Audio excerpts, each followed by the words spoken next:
दोस्तों, आज हम एक बहुत ही इंटरेस्टिंग चीज़ पर बात करेंगे। वो है पानी और पानी का डाइजेशन में महत्व।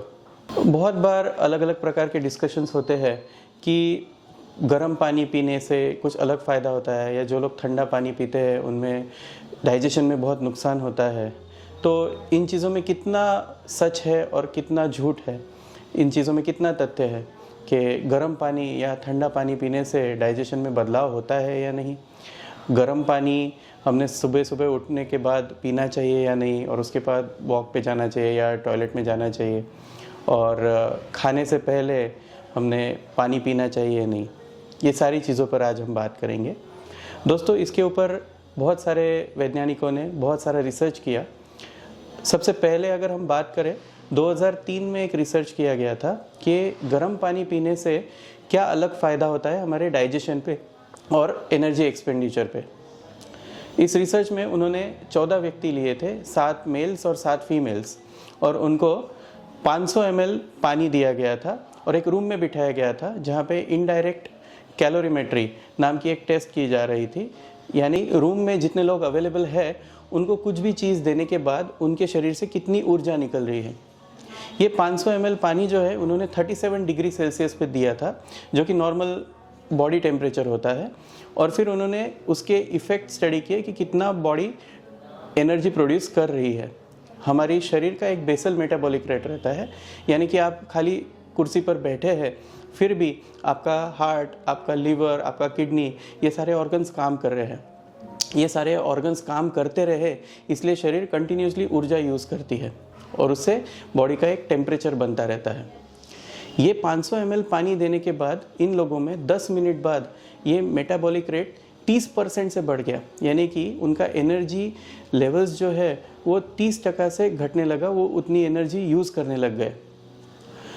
30 मिनट बाद यही एनर्जी लेवल जो है ये और भी घटने लगी। करीबन वो लोगों ने 1 घंटे में 25 किलो कैलोरी एनर्जी लूज़ करी थी। हम जब भी खाना खाते हैं तो कार्बोहाइड्रेट्स या प्रोटीन्स में से हमको 1 ग्राम में से 4 किलो कैलोरी एनर्जी मिलती है, और जो भी फैट फूड हम खाते हैं उसमें से 1 ग्राम में से 9 किलो कैलोरी एनर्जी मिलती है। खाली 500 ml पानी पीने से आधे घंटे में उन्होंने 25 किलो कैलोरी लूज़ की। इसमें से ऑलमोस्ट 10 किलो कैलोरी खाली ये पानी का टेम्परेचर बढ़ाने की वजह से था। अगर यही ठंडा पानी 2 या 3 डिग्री सेल्सियस का पानी अगर हम पीते हैं तो ये energy loss around 15 kilo calories होता था, पर वो पानी को 37 डिग्री सेल्सियस तक लाने की वजह से 25 किलो कैलोरी एनर्जी उन्होंने लूज़ करी है। तो ये रिसर्च हमको ये दर्शाता है कि अगर हम भरपूर पानी दिन में पीते हैं तो हम अच्छे से कैलोरी लॉस कर सकते हैं। इस सब का वेट लॉस में बहुत फ़ायदा होगा। अगर आप 2 लीटर तक पानी पीते हैं तो आप दिन का 100 किलो कैलोरी वज़न खाली पानी पीने से कम कर रहे हैं। फिर 2016 में एक और रिसर्च किया गया, उसमें करीबन 60 लोगों को इन्होंने रिसर्च मॉड्यूल में लिया था। उन 60 लोगों को उन्होंने 200 ml पानी पिलाया था, वो भी 37 डिग्री सेल्सियस पे। ये सारे किसी ना किसी प्रकार के पेशेंट्स थे, आंतड़े का सर्जरी जिनका हुआ था, और उनमें ये पाया गया कि ऑपरेशन के 4-6 घंटे बाद थोड़ा सा गर्म पानी या 200 ml गर्म पानी पिलाने से उनका गैस जल्दी छूट रहा है। करीबन 12 से 16 घंटे में उनका गैस छूट रहा है। तो इसमें हमको एक अंदाज़ा आया कि गर्म पानी पिलाने से आंतड़े की मूवमेंट जल्दी शुरू हो जाती है और कॉन्स्टिपेशन शायद उससे रिलीव हो। अभी हाल ही में 2019 में, यानी कि 5-1 साल पहले, एक और रिसर्च किया जिसमें करीबन 11 व्यक्तियों में उन्होंने ठंडा पानी वर्सेस गर्म पानी इसका स्टडी किया कि ठंडा पानी पिलाने से और गर्म पानी पिलाने से अंदर क्या बदलाव होता है, आंतड़े की मूवमेंट में क्या बदलाव होता है, डाइजेशन में क्या बदलाव होता है। तो ये पाया गया कि अगर हम 2 या 3 डिग्री सेल्सियस पर ठंडा पानी किसी पेशेंट को पिला रहे हैं या किसी व्यक्ति को पिला रहे हैं तो उसकी स्टमक की जो मूवमेंट है, जो कॉन्ट्रैक्शन है, या जो पेरिस्टाल्टिक मूवमेंट है, जो कि आंतड़े के धक्के मारने की मूवमेंट रहती है, वो रुक जाती है, और बहुत खाना वो एम्प्टी नहीं कर पाता है। जो आपका जठर है, खाना वहीं पे जमा रहता है। 4-6 घंटे बाद भी पूरी तरह से ये खाना आगे नहीं जाता है। साथ साथ ये भी पाया गया कि खाना खाने के बाद लंबे समय तक पेशेंट को भूख नहीं लग रही थी। उसका एक कारण ये था कि पूरी तरह से पेट खाली भी नहीं हुआ था, दूसरा कि समहाउ कुछ हार्मोनल चेंजेस की वजह से भूख नहीं लग रही थी पेशेंट को। फिर दूसरी बार इन्हीं पेशेंट्स को 37 डिग्री सेल्सियस पर पानी पिलाया गया। उसमें यह देखा गया कि पेशेंट को भूख भी ज़्यादा लग रही है और पेशेंट का पेट भी जल्दी साफ हो रहा है। और तीसरी बार इन्हीं पेशेंट्स को 60 डिग्री सेल्सियस पर, मतलब एकदम गर्म पानी पिलाया गया।